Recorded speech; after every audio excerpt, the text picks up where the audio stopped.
don't combine the grab and the push of your hand together. It just might lead to mistakes that cost you a hand. But when Tony points the gun, if I feel like I have to defend, I'm going to do this instead. If I'm doing these, it's probably because not only do I think I'm going to get shot in a second, but I'm probably the person in the room who can save the room.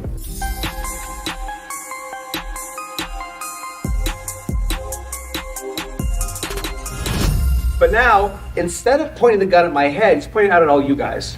Now, I feel much better about that now. I make that joke to highlight something. We're only making these techniques when we feel like we're about to get shot, right? If we think there's another alternative, negotiation, communication, tactics to get you to better positions, you can make an easier defense, you should do those things. And again, I made the joke because when Tony's pointing the gun out there, I'm clearly in less immediate danger than I was a second ago, right? So this might not be the time to defend. It might not be, unless what? That person he's going to shoot is somebody I care about. Or if I feel like he's threatening them and he's about to, the words he's saying are something like, I'm going to blow this guy's head off to teach you all a lesson. Like, if I feel like somebody I care about or myself are about to get shot, I would still make a technique. Does that make sense to you guys? Yes. But you have to acknowledge that we're not doing this to be cool. We're doing this when we feel like we're about to die. And I'd rather die fighting. So when the gun's in this position, point out them, I have a couple options. I could do an extended version of the same thing. I could reach my hands out and cap it and make the same motion. And that would not be wrong. But remember I talked before about arm length? And I referenced briefly the idea that I have no control over how hard he's controlling me here. So I can't promise you can reach out to grab the gun with any real strength or leverage in your own hand. You might be able to. And so that technique would not be bad. But when Tony points the gun, if I feel like I have to defend, I'm going to do this instead. What I'm going to do, because it's a big, simple, gross motor skill, and probably going to be like those big, simple skills, is it's a right-handed gunman. Take my right hand like a club, and I'm just going to smash it down to my body. Nothing fancy. That's all that I'm doing. At the same time, I'm bringing my left hand up, and I'm really not aiming. I'm bringing it up to kind of where my ribs are, the bottom of my ribs. Here, and look, the gun happens to end up where? Pretty close to where I am. That's all I'm doing. This is my control for the moment. From here, again, I'd like to throw a counterattack, but I think I'm better off just disarming. So I'm holding on strong. I continually pull in with this hand. I push with not just my hand, but my whole left shoulder and my hip, like I'm throwing a left cross over there, and I take the gun away and I walk. Some of you are kind of combining the next move, and you're doing that.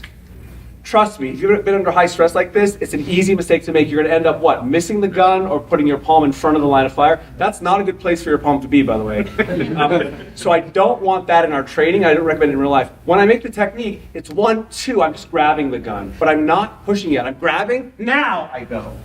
So don't combine the grab and the push of your hand together. It just might lead to mistakes that cost you a hand. I haven't talked a ton about tactics. I want to mention one thing, and this is just for future training. It's not a correction at all for today. But once you feel like you're strong in this technique, boom. But when I make the break, I did a great job about rotating inward. Y'all did a great job of this body movement that becomes the disarm. But once I do it, boom, I'm generally going out this way.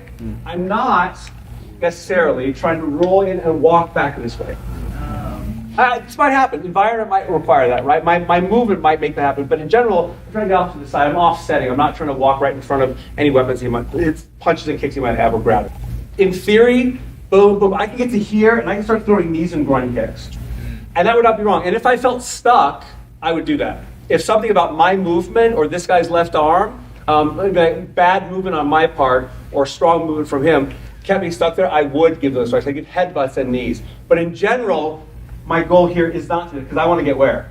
Away. And because those knees are going to feel jammed, and those headbutts are kind of questionable, I don't emphasize them in basic training. I would just do the disarm and get out and fight after that. Good. So we're wrapping up because I've been given the high sign.